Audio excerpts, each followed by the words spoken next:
Taigi, sveiki visi. Šiandien įdomia ir svarbia tema mes kalbame su Ingrida.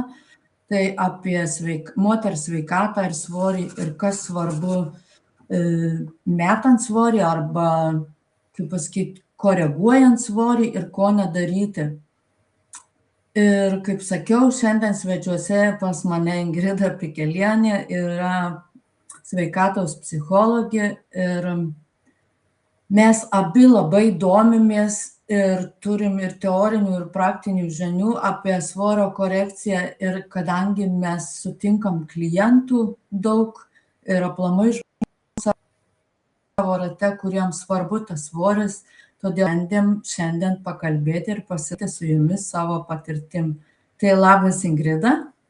Labas rytas, Ingrida. Ir labas visiems, aišku.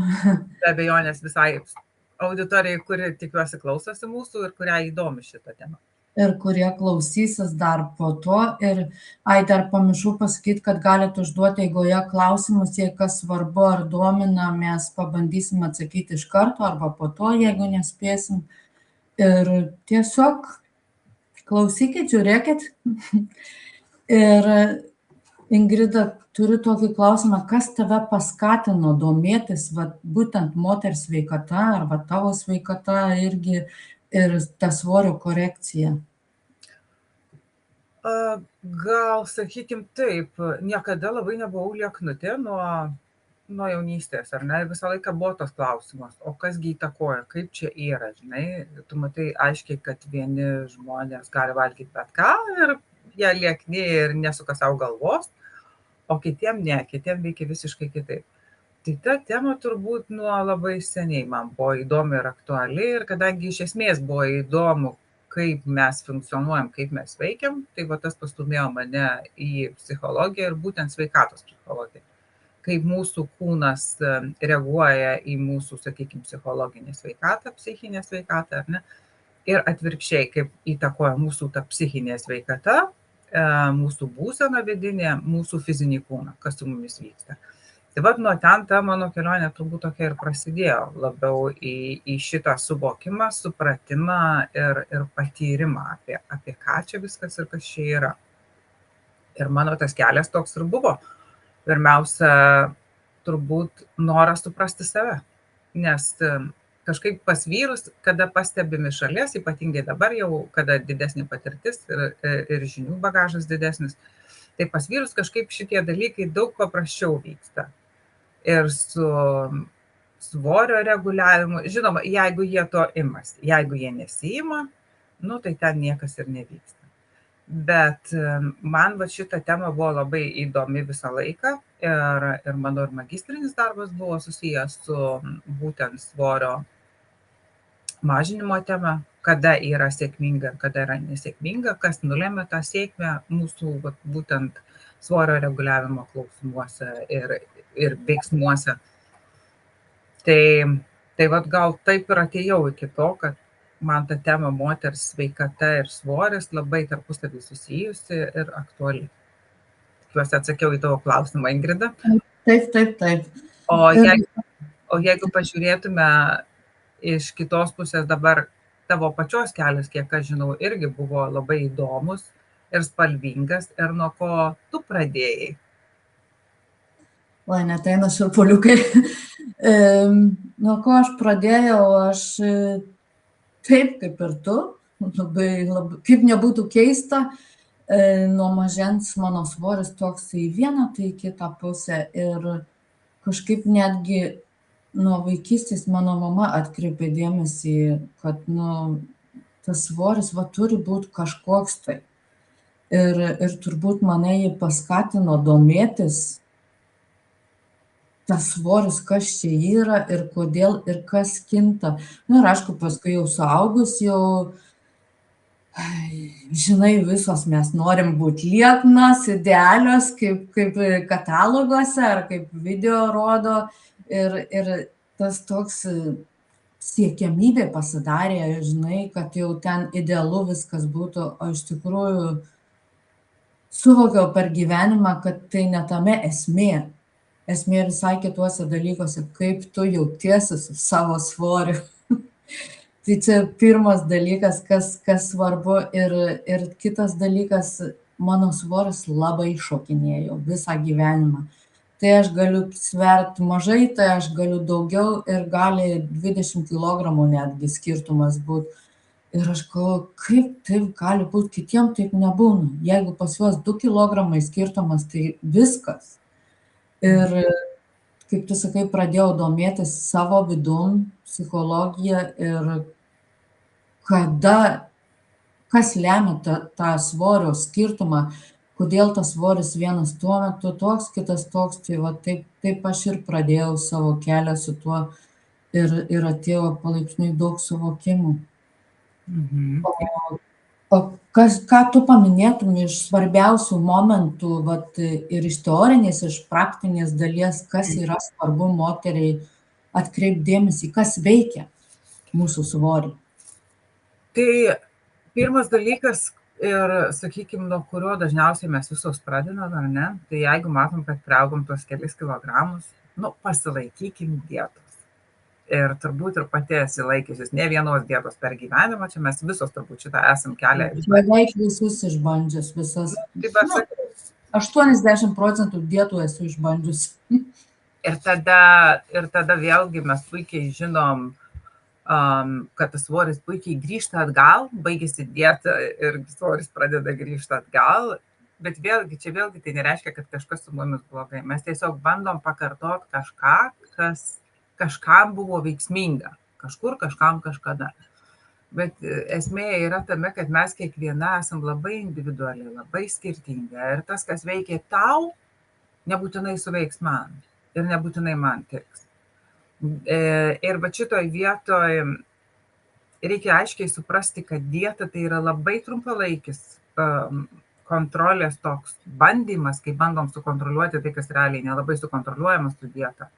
Ir duoda tikrai trumpalaikį efektą, arba išvis neduoda jokio, duoda ten kilogramą 2, kurie dažniausiai būna skysčiai mūsų organizme, kurie pakeitus bent šiek tiek mitybą dažniausiai pradeda šalintis iš organizmo, ar ne? Ir šitoj vietoj sako, laikiausi tos dietos, lyg ir nukrito, o po to vėl viskas atgal ir dar sukarpo, ar ne? Tai turbūt mes visos esam tą patyrę ir pati, kaip ir sakai, žinai, lyg ir numeti, ir lyg ir žiūri, taip, žinai, tas jo vadinamas efektas. Susitraukiam, įsiplečiam, susitraukiam, įsiplečiam. Tai su tokiam dietom mes dažniausiai prisiauginam begalę svorio, pačios to nesuvokdamos ir nueinam visai ne tuo keliu, kuriuo mums reikėtų nueiti. Nes jau... Aš čia įsiterpsiu, žinai, bet būtent man svoris pradėjo labiausiai kilt, kai aš pradėjau laikytis. Nusprendžiau, kad reikia numesti visam laikui ir laikytis dietų visokių. Tada aš priaugau. Visam laikui. Bet ilgam. Bet čia tas baisiausias momentas yra, kad tos dietos, tai jos mums nepadeda sureguliuoti iš tiesų kūno svorio, jos mums padeda prisiauginti svorio ir prisidėti. Tai vėlgi labai svarbu suprasti, kad tokie esminiai dalykai mūsų savijautą pirmiausiai įtakoja mūsų svorį, kaip mes jaučiamės, ar ne? Nes moters kūnas nėra sukurtas būti alkanas, išsekęs, ar ne? Pirmiausia, mūsų kūnas yra sukurtas būti saugus. Ir jeigu pas mus nėra to saugumo, tai mes kur jo ieškome? Iš aplinkos. Ir neretai mes tą saugumą susikuriam per maistą, ar ne? Paužkandžiaujam, pagailim savęs, nusiperkam pyragėlį ar dar kažką, kažkokį kitą patiekalą, kas kam visiems skirtingai, ar ne? Bet vėlgi, jeigu pasižiūrėtume iš šalies į tą situaciją, tai kągi mes čia šitokiu būdu slopinam savo nervų sistemą, stresą, ar ne? Tai tas pirmas, ir pirmas tas ir esminis dalykas, kuris yra svarbiausias, tai yra mūsų nervų sistema ir stresas ir suvokimas, kad mes moterys labai dažnai gyvenam išgyvenimo režimu. O ką reiškia išgyvenimo režimas? Tai reiškia, apie jokį svorio metimą šitoj vietoj mūsų kūnas net negalvoja, galit pamiršti. Jis galvos, kaip dasiauginti ir kaip čia mum apsisaugoti, nes neaišku, kas bus rytoj ir kokią dietą tu čia dar rytoj sugalvosi. Tai dasidėkim keletą kilogramų, kad nenumirtume ir išliktume saugūs šitam kūne. Tai va, tai čia didžiausia turbūt ta tokia pirminė problema, su kuria susidurim, tai nuolatinis stresas ir tas mūsų gyvenimas išgyvenimo režime. Ir dažniausiai mes iš tiesų, kaip gyvenam šeimoje, turim vaikus, ar ne, pas kažką jau gal yra anūkai ir įvairiai ten yra tų situacijų, bet labai dažnas variantas tai yra pastebimas aplinkoje ir pati turbūt esi pastebėjus, kad moteris save palieka paskutiniai vietoj. Vyras, vaikai, visi, kas nori aplinkui. Ir tada, jeigu jau man ten liks laiko sau, tai jau aš ten kažkaip. Bet dažniausiai to laiko sau nelieka. Ir dažniausiai, po tavęs ir norėjau pačios paklausti, galėtum dar papildyti, kas patinka. Daugiau, žinai, kaip aš, va toks momentas man pasirodė, žinai, mes moterys sukeliam savo įtampą, nes jau dabar man reikia laikytis dietos. Ir ta įtampa sukelia organizmui, kūnas tada iš viso nenori jokio svorio mesti, nes tai yra pavojus. Įtampa moteriai tai yra pavojaus signalas kūne jau. Ir ką tu gali numesti nuo to? Moteris šiam pasauliui turi būti lengvume, atsipalaidavime ir kūryboj. O kas yra dieta? Yra statymas į rėmus, tikslus, ar tai kalorijų skaičiavimas, ar tai kažkoks maistas apribojimas, ir mes sukeliam savo įtampą. Tai va tiek norėjau įsitikti. Taip, tu visiškai teisi ir čia dar yra ir ta, kaip sakoma, kita medalio pusė, kur kai kūnas jaučia stresą, bet kaip tu labai gerai pasakei, tai pirmas dalykas, kurį jis pradeda daryti, tai kaupti riebalus, nes tai yra apsauga, tam tikra forma apsaugos, ar ne? Kitas dalykas, kas įvyksta natūraliai, kada pas mus pradeda kauptis riebalai, ar ne, jie pirmiausia tam pradeda kauptis dažniausiai ant vidaus organų. Ir mūsų kepenys, kuris yra tas filtras, kuris viską filtruoja, valo, tvarko ir daro, ne? Tai kada pradeda kauptis riebalai, jos ten užtenka labai mažo kiekio riebalų kepenų plote ir jos pradeda funkcionuoti visiškai ne taip, kaip turėtų ir medžiagų apykaita pradeda lėtėti. Tai yra ir tas faktorius, kuris vėlgi pradeda įtakoti mūsų svorio augimą arba mažėjimą, ar ne? Ir tada prasideda poreikis tokių greitų angliavandenių, sakykim, ir dar geriausia būtų, kad juose būtų daug cukraus, ko gero. Greitos energijos. Taip, nes aš žinau iš patirties, kiek yra tekę dirbti ir su moterim, tai moteris, kurios valgydavo labai daug saldumynų, labai daug saldainių, kada susireguliuoja svoris ir atsiranda tas balansas, ir paklausim, tai kaip su tais kilogramais saldainių? Juokiasi, sako, eik, su retkarčiais, kaip vitaminas, sako, nei poreikio, nei noro yra, ta prasme. Tai vat kaip mūsų stresas įtakoja mūsų svorio augimą. Ir čia vat kaip pati sakei, tada dar kas įvyksta. Tada sekantis dalykas, hormonai, ar ne? Stresas vėlgi tai sukelia hormonų gamybą, kurių mums visiškai nereikia, tai yra kortizolis, ar ne? Ir ką tada darom? Ir tada turim kortizolinį pilvuką. Nes jie sėkmingai augina. Ir vėlgi, va čia tas prasideda šita situacija, kur reikėtų pasižiūrėti ne kaloriją skaičiuoti, o pasižiūrėti, kaip hormonai veikia tą mūsų kalorijų kiekį, sakykime, kiek mes jų nesveikai suvalgom. Nes atsiranda ten tokie kiekiai, kur paskui, kada žiūri atgal, žmonės sveikus protu nesuvokia, kaip iš viso galėjo kada nors ir tiek suvalgyti. Tai va. Bet aš pati noriu iš savo patirties pasakyti, kad aš grįždavau iš darbo ir pradedu valgyti, nes reikia užvalgyti visos dienos emocijas. tą stresą, kurį patyrei darbe.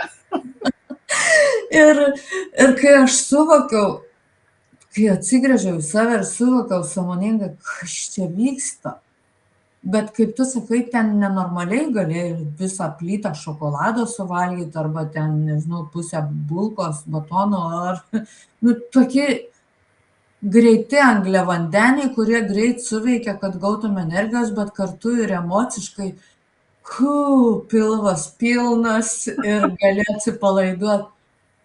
Ir žiūriu, svoris viens po kito kilogramai kyla, aš puikiai prisimenu.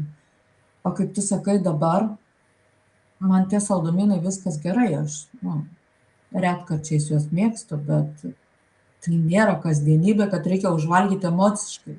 Būtent, nėra tokio poreikio, ta prasme, kaip sakai, gali valgyti, gali nevalgyti, nėra to tokio, kad tau mirtinai va dabar reikia, ar ne? Ir daug. Taip, ir dar daug. Ne tai, kad ten vieną gabaliuką, dar ten daug turi būti ir dar žmonės supranta, kad jie valgo ir vis tiek nepasisotina, nėra to sotumo jausmo, nėra to pasitenkinimo maistu. Ar ne, tai aš norėčiau taip kažkaip išskirti tokius pagrindinius 4 hormonus, kurie labai stipriai įtakoja mūsų svorio augimą, kritimą, sakykime, jeigu jie nėra sureguliuoti, tai yra ir kortizolis, jau kaip ir minėjau, toliau insulinas, toliau, kada prasideda menopauzė ir prieš menopauzę estrogenas ypatingai. Ir turbūt apie paskutinį dalyką, ką tu galėtum geriausiai pasidalinti su visais, tai yra skydliaukės hormonai, ar ne? Kur tu turi labai didelę patirtį šitoj srity ir jeigu tu pasidalintum, aš manau, kad ne vienai moteriai šitoj vietoje yra, žinai, problema ir kartais yra nurašoma ant to, kad pas mane skydliaukė, viskas, tai niekas šiandien įmanoma. Tu esi tas gyvas pavyzdys, kur įmanoma, kur tikrai įmanoma. Tai jeigu pasidalintum, tai būčiau tau labai dėkinga. Man kažkur prieš 10 metų sutriko skydliaukės veikla. Ir kiek po to domėjausi, nes prieš tai aš nežinau, kaip skydliaukė, aš žinau, kas tai yra, bet kaip ten kas veikia, nesidomėjau.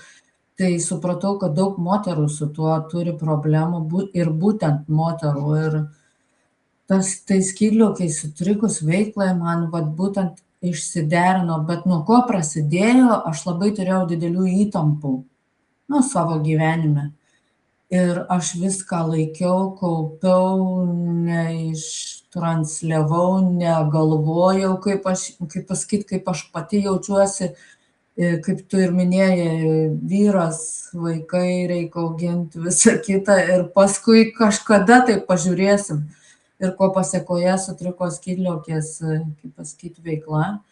Ir nuo to prasidėjo, kad sunku ir tą svorį numesti. Ir kaip pradėjau augti svorį, sakykim, taip, nuo to pradėkim. Bet po to ir sunkiau jau numesti, kas man buvo labai paprasta. Ir tikrai svarbu būtent skydliaukės veikla mūsų gyvenime, nes tai reguliuoja visą mūsų sistemą ir tikrai, reikia prisižiūrėti tą vietą.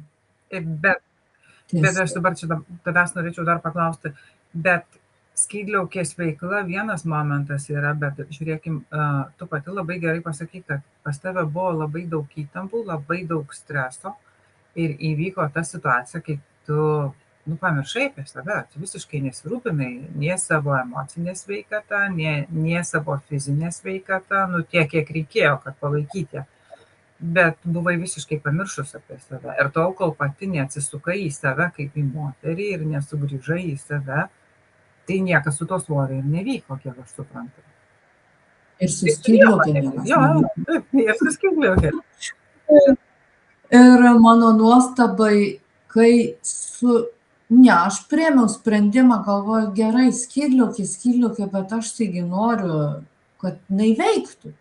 Nes aš kažkaip pradėjau domėtis, tai nėra, aš ją turiu ir jinai kažkiek tai veikia, tai vadinasi kažkas tai vyksta.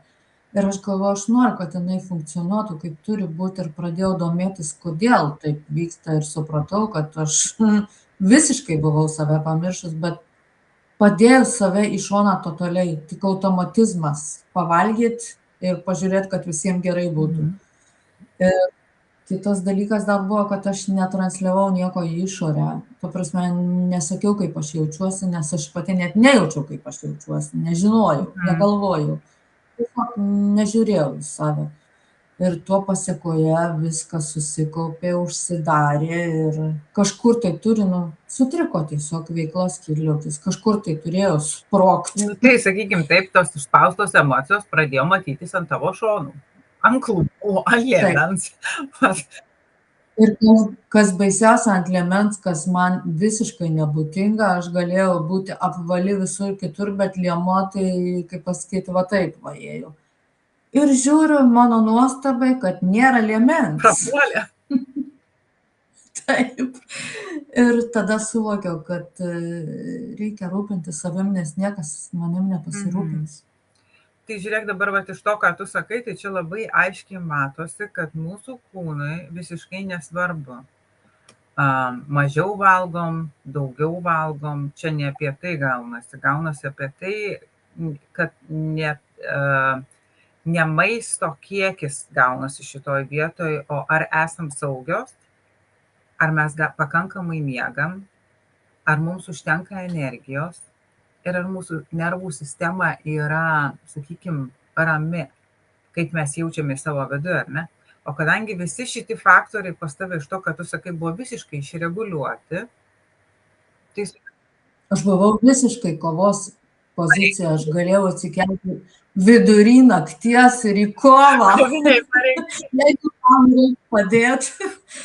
Taip, kariniai parengty buvau ilgą laiką, aišku, čia mano tas, kaip pasakyti, aplinkybės, taip man, bet galima ir pakeisti. Aš suvokiau tik po to, kad galima tai pakeisti ir priimti kitaip visą tai, bet tai čia ilgas procesas buvo, kol aš atėjau į tą kitą būseną. Ir kadagi tas, žiūrėk, jeigu taip pažiūrėtum dabar į tą situaciją, kaip tavo pasikeitė santykis su maistu nuo to, kai tu pradėjai, sakykime, išsimėtyti akmenukus iš savo vidaus ir paleidai tas savo visas emocijas, kurias buvai užspaudus? Kas pasikeitė? Ar tu kitaip pradėjai valgyti? Ar pradėjai savo kelti klausimus, sakykime, kaip pavyzdys, ar ne, o kodėl aš taip valgau, o kodėl dabar čia taip yra, o ne kitaip, ką aš darau? Taip, aš stebėjau tikrai save, kaip aš sakiau, kai nusprendžiau, kad reikia viskas, nes svoris auga, skydliaukės veikla negerėja, žodžiu, darausi tik apvalesnė, aš suvokiau, kad man reikia kažką daryti, atsisukti į save ir pirmiausia pažiūrėti, dėl ko taip yra. Ir vat būtent mityba, kai aš pradėjau domėtis savo psichinė sveikata, kaip aš jaučiuosi, mityba iš karto, kaip pasakyti, ne tai, kad savaime aš vis tiek sąmoningai žiūrėjau, bet iš karto man kiti poreikiai atsirado. Ir mityba, ir tų saldumynų. Aš suvokiau saldumynus, aš valgiau tik tai, kad pasijaus tam momentui truputį energingesniai ir užspausti emocijas, kad nereikėtų galvoti apie jas. Bet jeigu tu jas užspaudi viduj, mano atveju šitoj vietoj, tai kada kažkur tai sprogsta. Ir ta mityba iš tikrųjų tikrai pasikeitė, kai aš pradėjau domėtis ir šiai dienai skydliaukės veikla daug geresnė, nėra tobula, dar yra kelio, kaip pasakyti, yra ką nuveikti, bet aš toliau einu. Bet sveikla skydliaukės irgi pagerėjo ir mityba visai kitokia. Tai taip, bet aš kiek žinau iš tavo istorijos, tai sakykime, kada tu pradėjai keisti savo vidų, būtent ir pati save pastebėti ir būti savo svarbi, pradėti savim rūpintis, tai gavosi taip, kad svorio kritimas gavosi pasekmė. Tai nebuvo taip, kad dabar aš čia sėdžiu ant dietos ir metu svorį, bet tiesiog pakeitus tam tikrus gyvenime, sakykime, gyvenimo būdą, ar ne, turbūt teisinga būtų pasakyti, pas tave svorio kritimas gavosi jau pasekmė, o ne tikslingas, kad dabar aš metu svorį. Ar čia būtų teisinga tai pasakyti? Taip, Nes aš pirmiausia pradėjau domėtis savo būseną, kodėl man nėra energijos, kodėl aš taip jaučiuosi, kaip jaučiuosi, nėra nuotaikos ir taip toliau. Ir skydliaukės, būtent va ta skydliaukė man, aš nusprendžiau pasidomėt, kodėl, kas, kaip. Ir tada, kaip tu sakai, pradėjo svoris kristi, nes ir mityba keitėsi, ir tai gyvenimo būdas tapo. Jeigu, sakykim, aš anksčiau 7 kartus valgydavau, taip grubiai tariant, jau nekalbant apie tuos mažus užkandžiavimus, tai šiai dienai aš pradedu valgyti tik tai 12 valandą, nes man nereikia atsikėlus pult energijos ir kažko tai. Ir aš kai valgau, aš galvoju, ko aš norėčiau dabar valgyti. Ir tikrai ne torto. Tai čia galima būtų pasakyti, kad pas tave atsirado sąmoningas valgymas, tu klausytis pradėjai savęs, pradėjai girdėti savo kūną ir tu, kaip ir sakai, pirmiausia pagalvoji, o ko aš iš tiesų norėčiau, kas man būtų gerai, ar ne?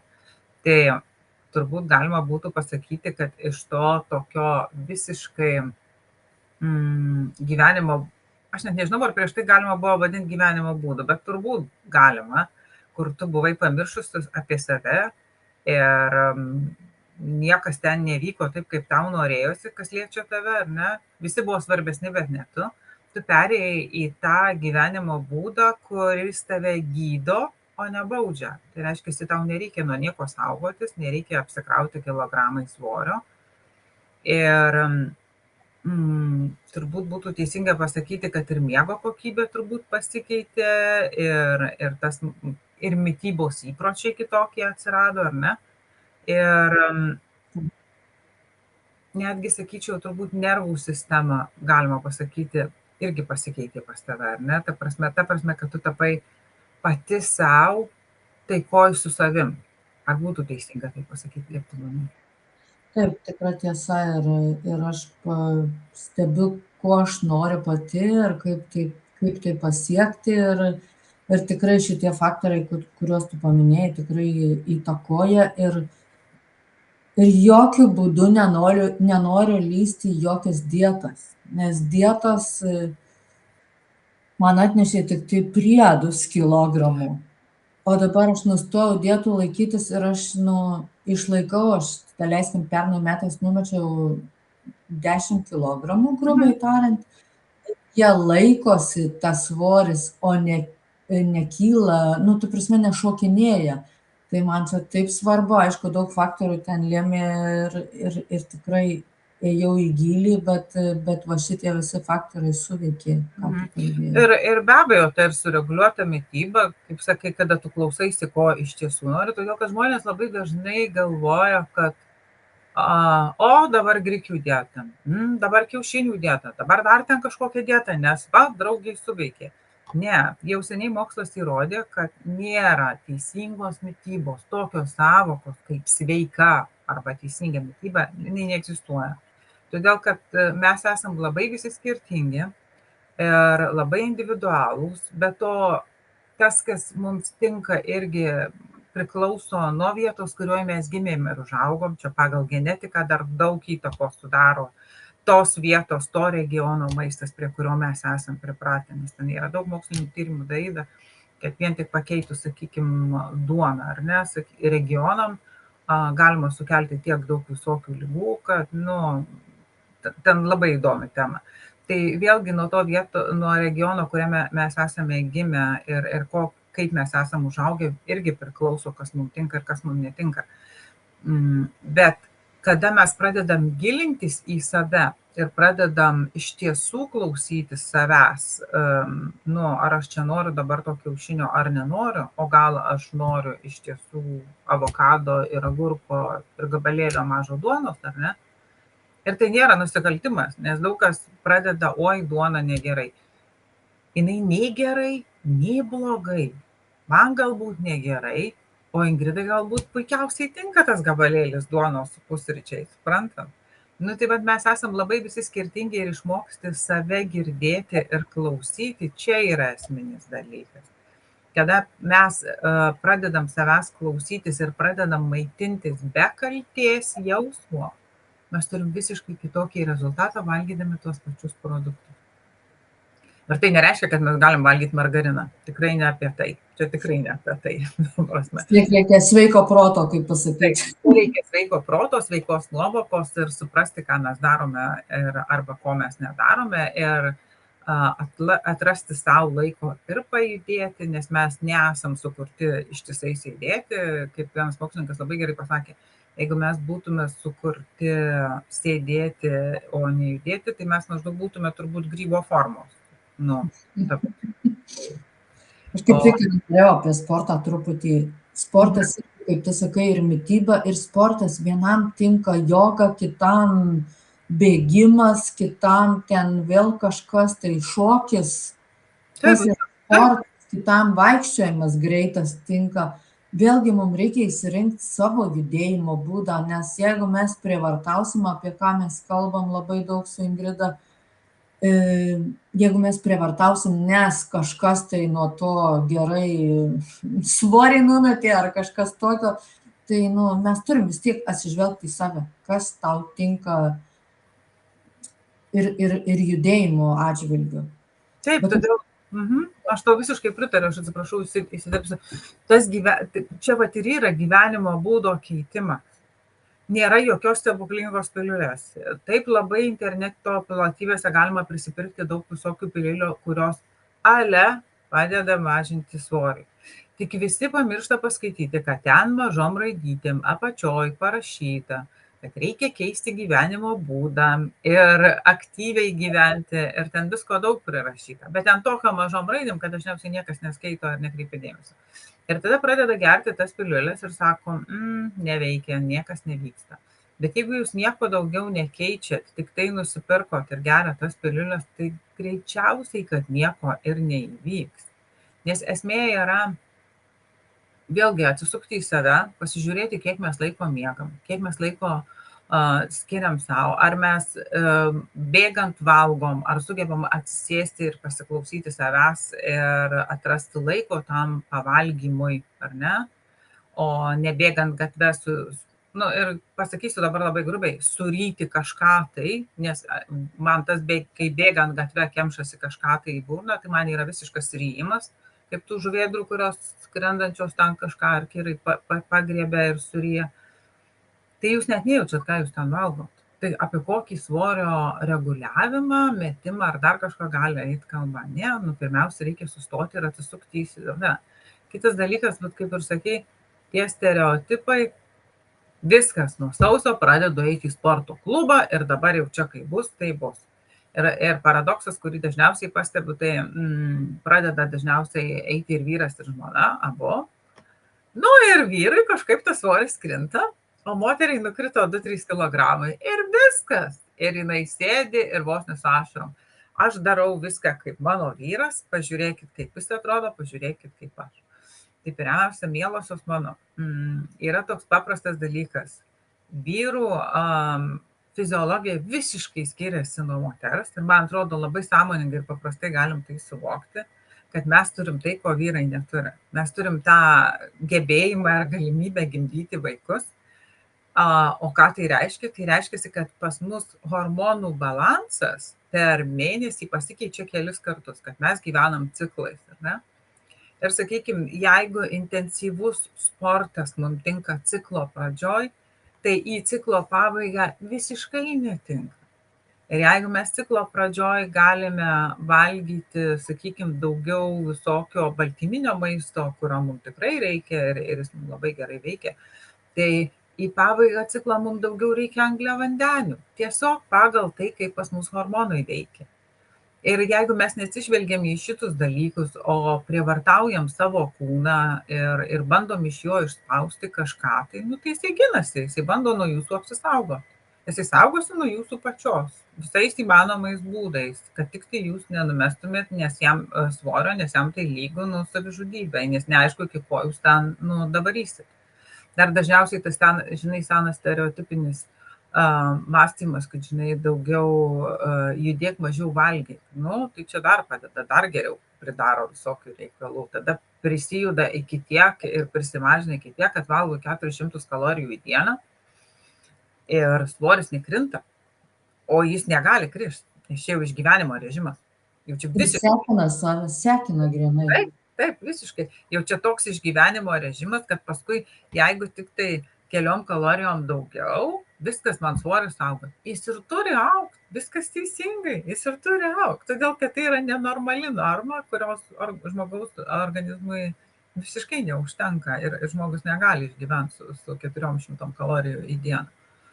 Tai, ką aš noriu pasakyti, kad būtent gyvenimo būdas ir nuo to ir turi prasidėti mūsų ėjimas į save ir į sveikatą nuo gyvenimo būdo keitimo.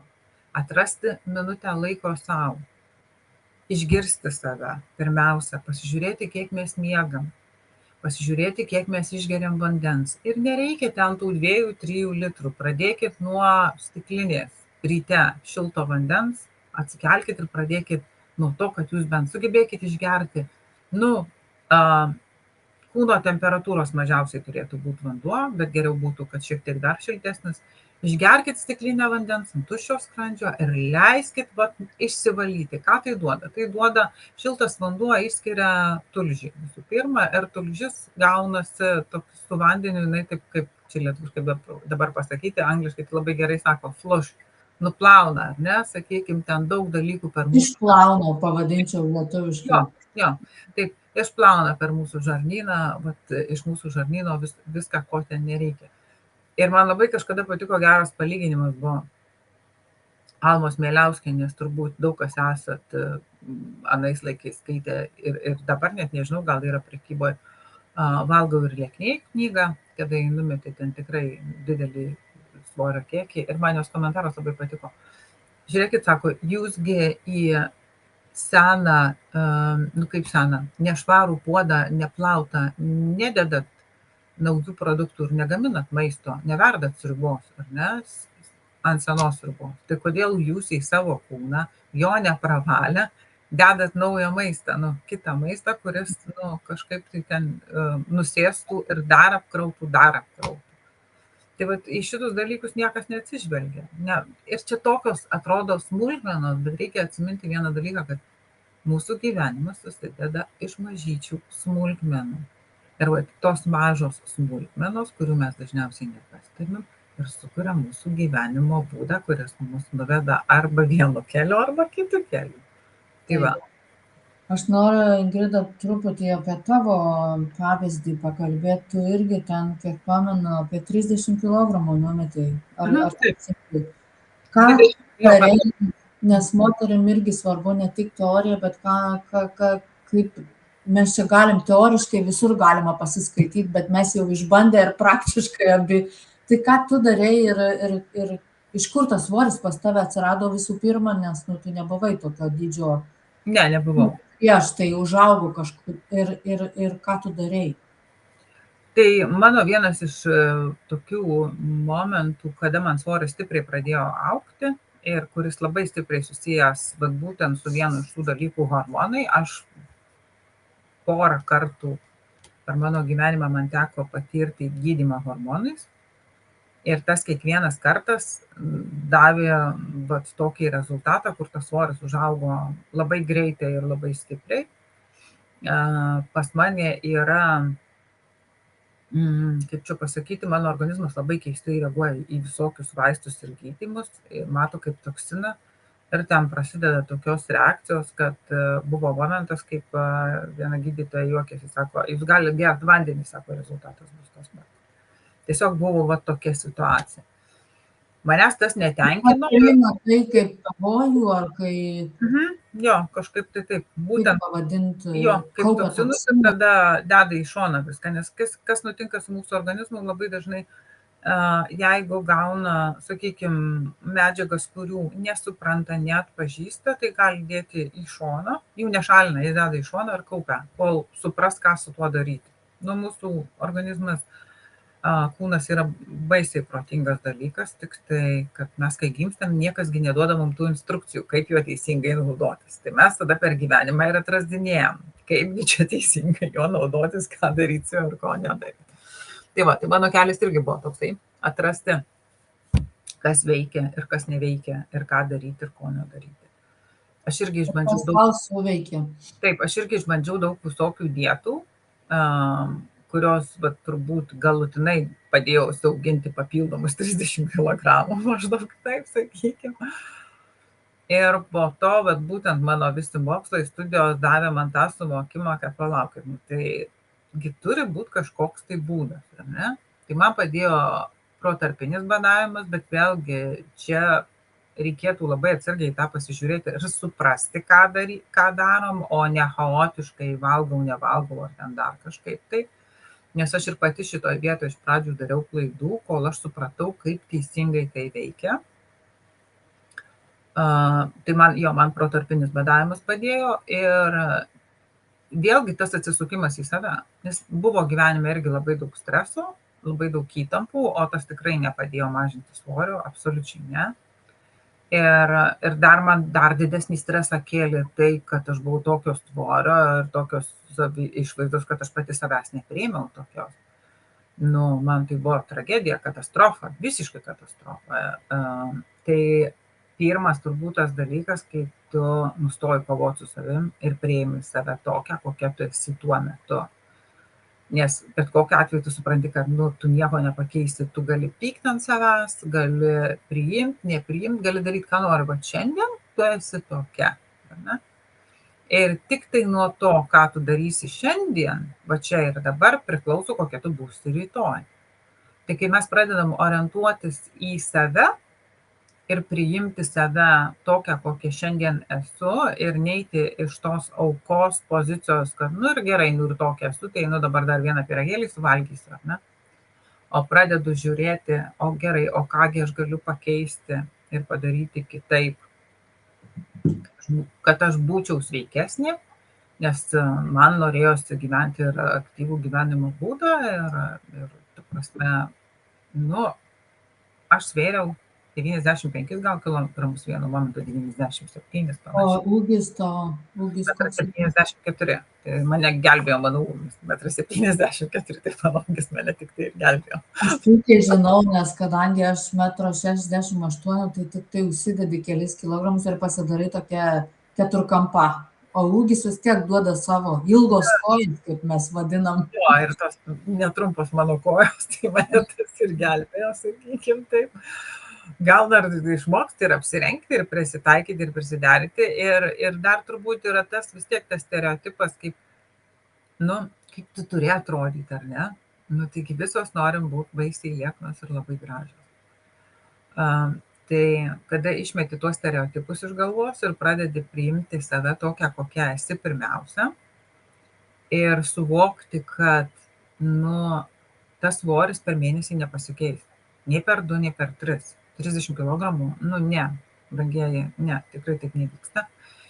Bet jeigu tu supranti, kad tvarkoj, aš turiu laiko, aš turėjau laiko užsiauginti tą svorį, tai aš dabar turiu laiko jį ir susireguliuoti. Ir tada kada ateina tas suvokimas, kad nenumesti, o susireguliuoti, suprasti, ar ne, ką aš darau, ko aš nedarau.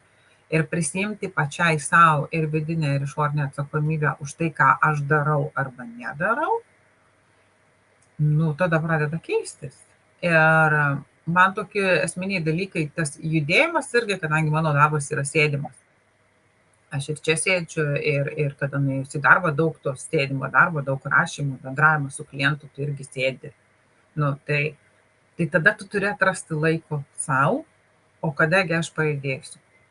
Tai pirmas iš tokių esminių dalykų buvo įsivesti savo rutiną, kiekvieną rytą pajudėti, susirasti mankštą, kuri neužimtų labai daug laiko, kadangi aš pradedu darbą nuo 7:30. Tai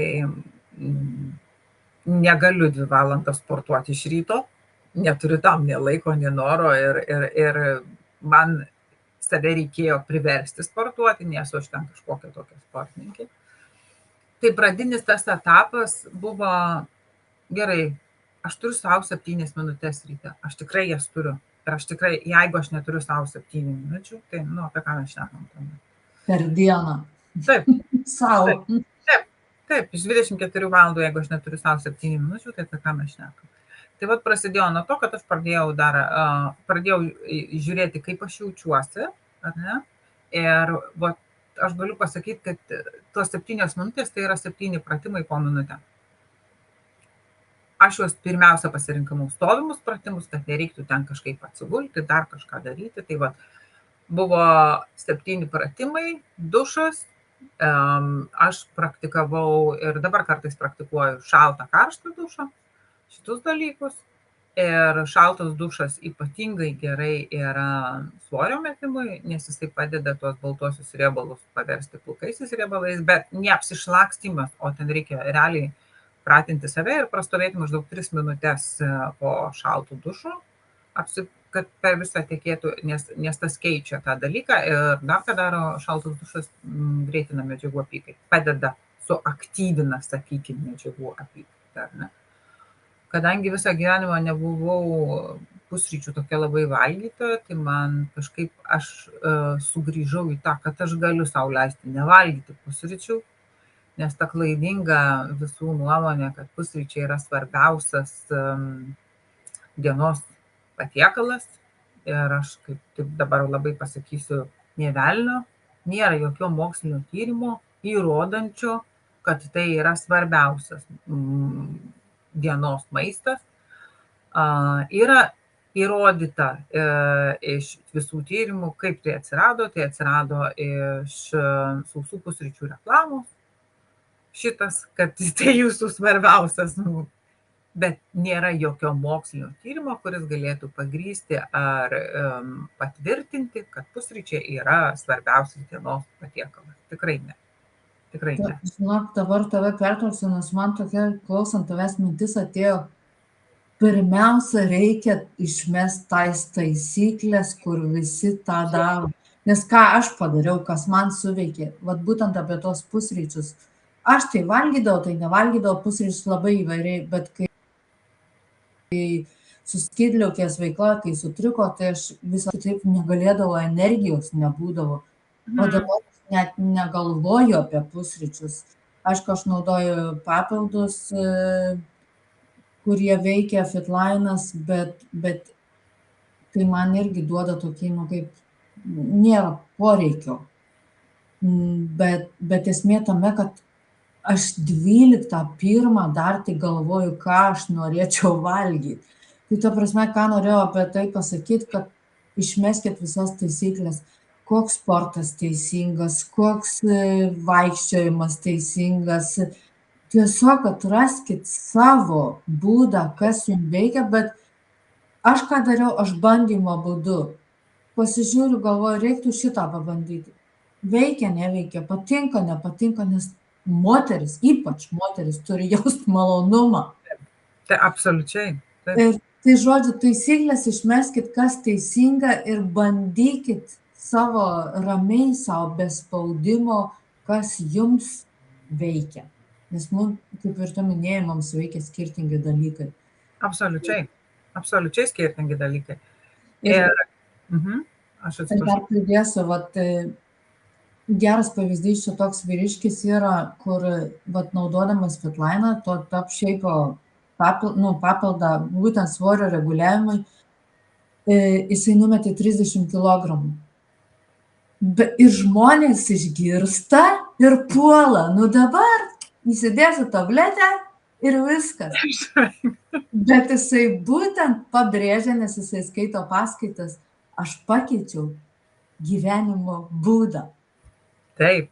Taip, Top Shape'as padeda. Tikrai padeda, nes aš ir jį naudoju.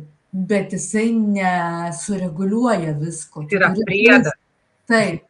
Tu turi keisti gyvenimo būdą ir ką jis padarė, jisai irgi, kaip pakeitė, ką valgo, kada valgo ir žodžiu daug ten dalykų įvedė. Aš nevartoju 3 kartus porcijų, jisai sąmoningai žiūrėjo, ką daro ir bandymo būdu žiūrėjo, kas jam veikia, nes jis turi tikslą.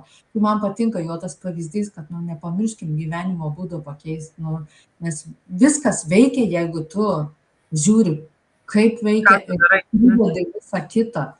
Nes daug faktorių, kaip tu sakei, ir miegas, ypač moteriai miegas svarbu labai ir judėjimas visiems svarbu. Tai Tai norėjau taip įsiterpti apie Taip, tai. taip, labai gerai, labai ačiū, nes aš ką ir norėjau pasakyti, kad būtent mano atvejis ir yra tas, kai aš pradėjau keisti gyvenimo būdą, kai aš pradėjau suvokti, kad su savo visais mokslais, bakalaurai, magistrai ir taip toliau, ir aš ir hipnoterapiją ir transformacinę terapiją, daug visko, kadangi aš norėjau rasti tuos atsakymus, tai krimtau viską iš eilės, man reikėjo rasti tą atsakymą.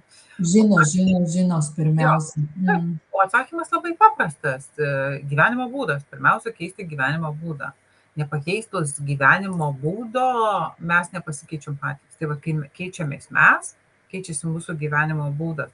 Ir man šitie paprasti dalykai, žingsnis po žingsnio, ir taip, kaip ir tu sakai, taip, papildai irgi labai svarbu. Aš pradėjau tuo laiku, aš dar kaip pasibaigiau nutritional therapist kvalifikaciją tam, kad suprasčiau apie visus mikroelementus.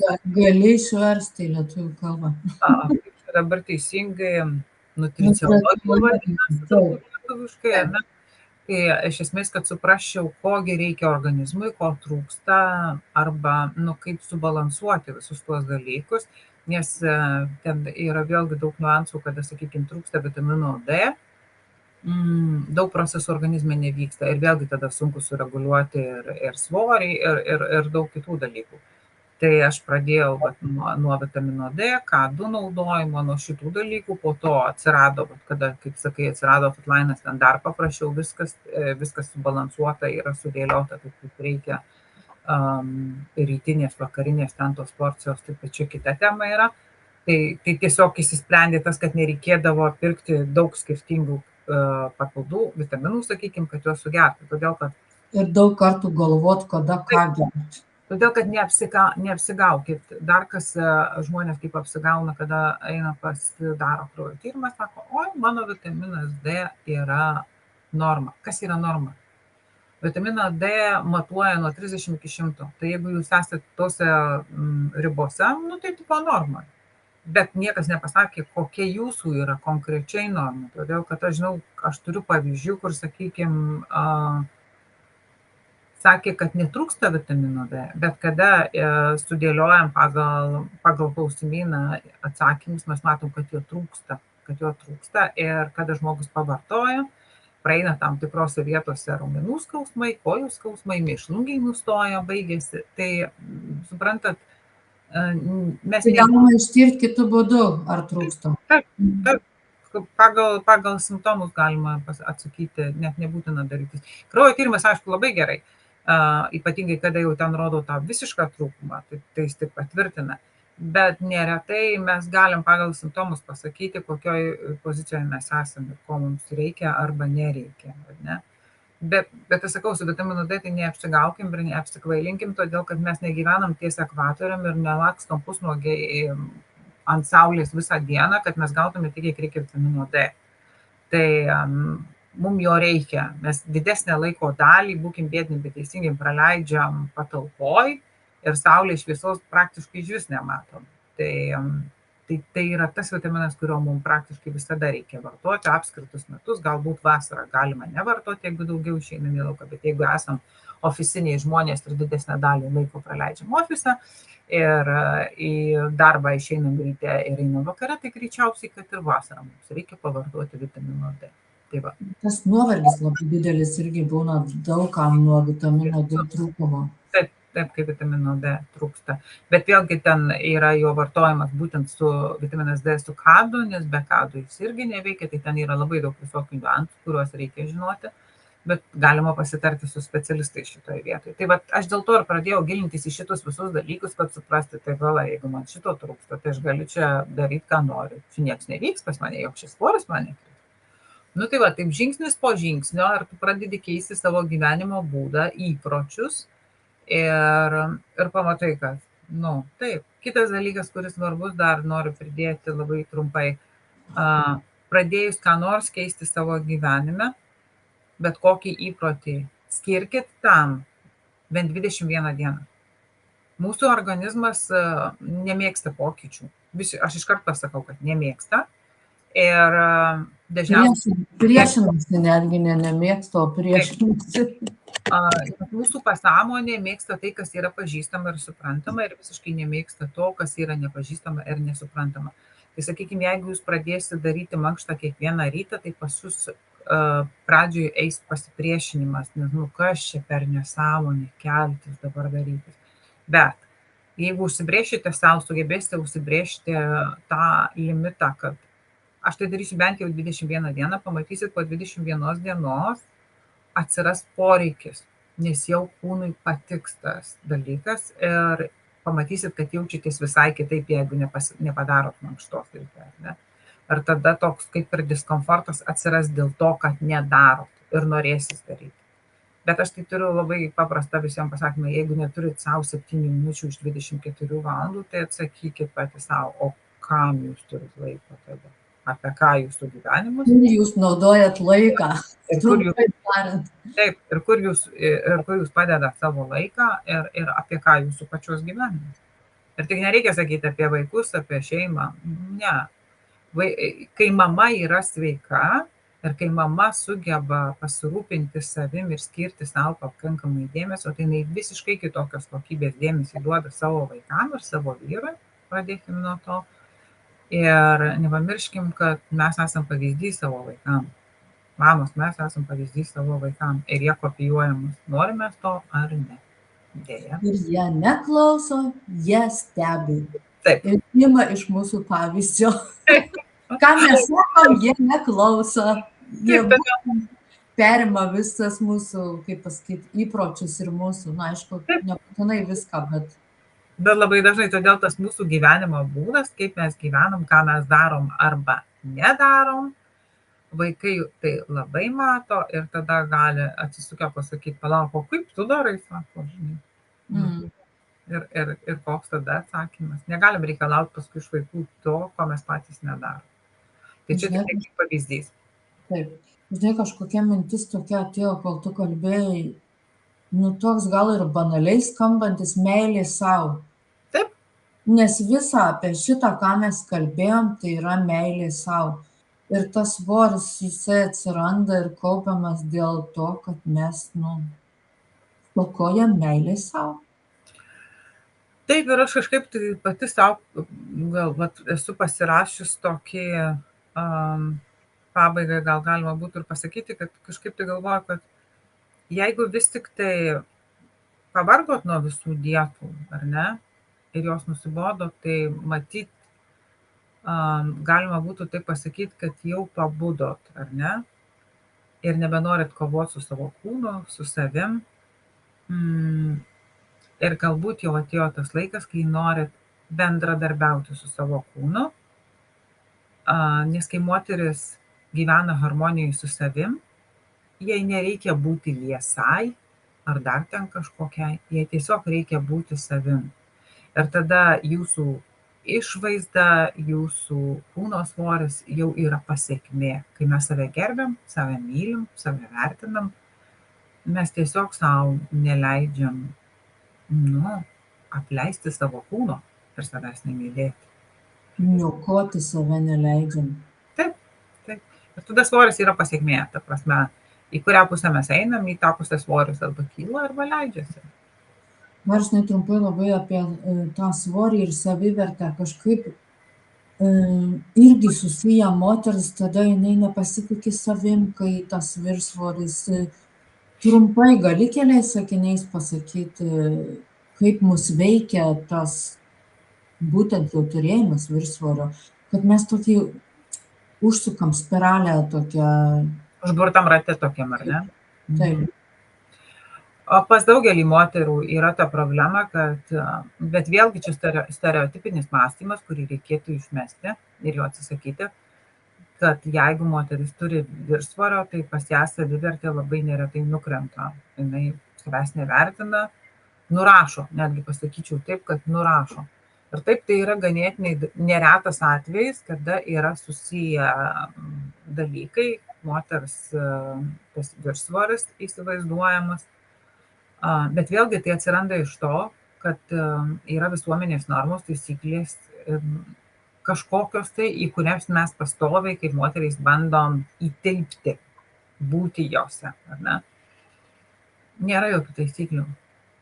Tai aš noriu sugriauti visom šitą mitą. Nėra jokių taisyklių, kokios mes turim būti. Mes turim būti tokios, kurios tokios kūno masės, kuri mums leidžia jaustis gerai.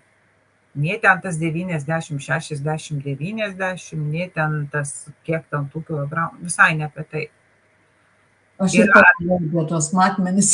Jo, yra visiškai ne apie tai, yra apie tai, kaip mes jaučiamės savo viduje, ar mes jaučiamės komfortabiliai savo kūne.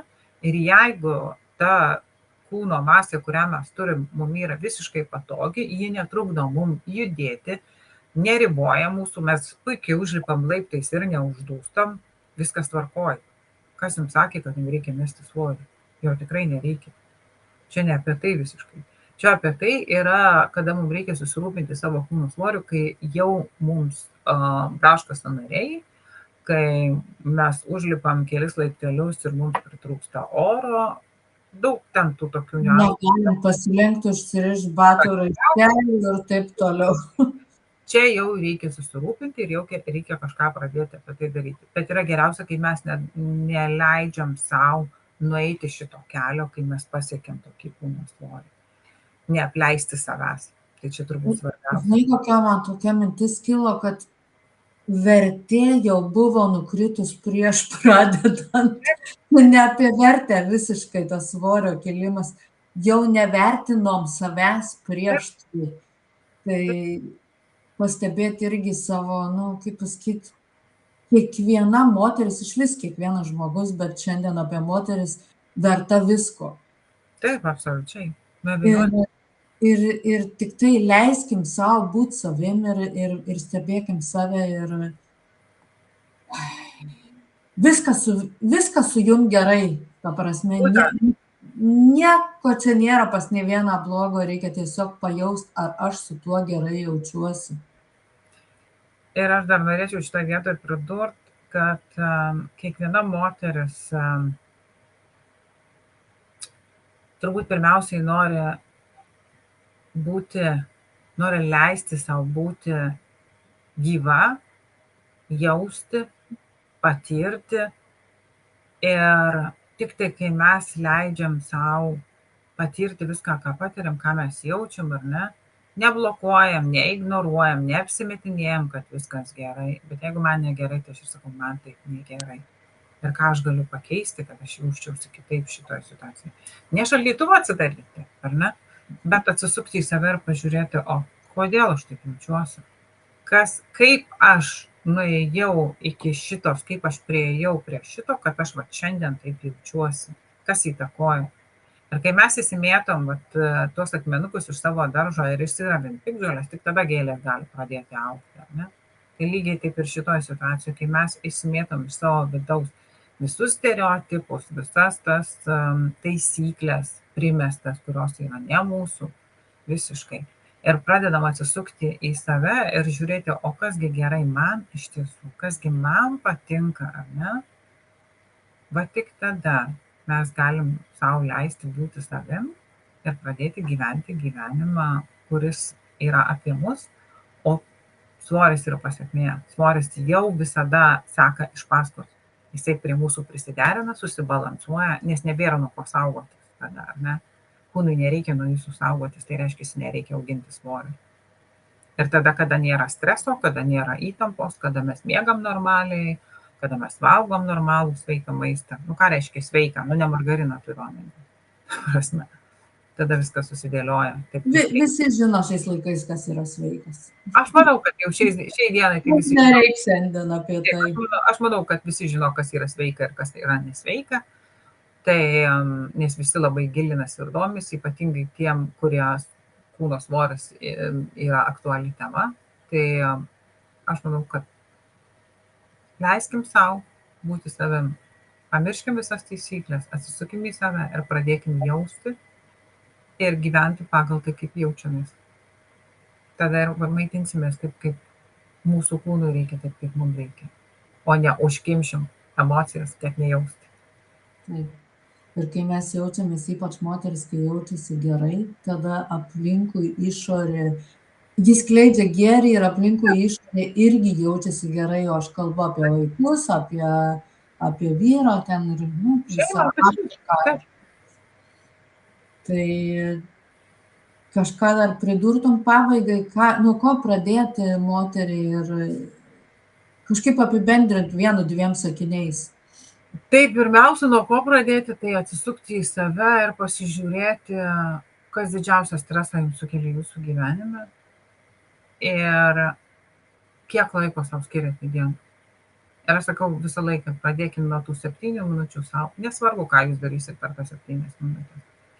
Bet 7 minutės jūs visada savo turite. Ir jeigu jų neturite, tai paklauskite, kodėl.